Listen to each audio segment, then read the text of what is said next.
Welcome to lunch box recipes episode 2. ఇప్పుడు ఇక్కడ నేను పన్నీర్ని గ్రేట్ చేసి అందులో కొంచెం కారం, ఉప్పు, ధనియాల పొడి, గరం మసాలా, జీలకర్ర పొడి, అలాగే ఆమ్చూర్ పౌడర్, పసుపు అన్నింటినీ కూడా వేసి బాగా మిక్స్ చేసుకొని ఉండలుగా చేసుకొని పక్కన ఉంచేసుకున్నాను. అలాగే పరాటా కోసం అయితే మాత్రం ఇక్కడ నేను పిండిని గోధుమ పిండితో పాటు రాగి పిండిని కూడా యూజ్ చేస్తున్నాను. 1 కప్పు గోధుమ పిండికి నేను 4 స్పూన్స్ వరకు రాగి పిండిని తీసుకున్నాను. ఈ విధంగా చేయడం వల్ల చపాతీస్ అన్నవి, పరాటాస్ అన్నవి ఏవైనా కానీ చాలా సాఫ్ట్గా వస్తాయి. అలాగే రాగి పిండిని మనం డైట్లో డైలీ ఉంచుకోవడం మన ఆరోగ్యానికి ఎంతో మేలని చెప్పాలి. మన పరాటాస్ అయితే రెడీ అయిపోయాయి.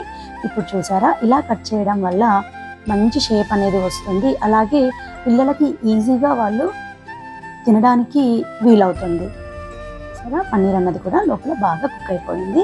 కర్డ్తో సర్వ్ చేసుకుంటే చాలా బాగుంటుంది. ఇంకో మంచి వీడియోతో మళ్ళీ కలుద్దాం.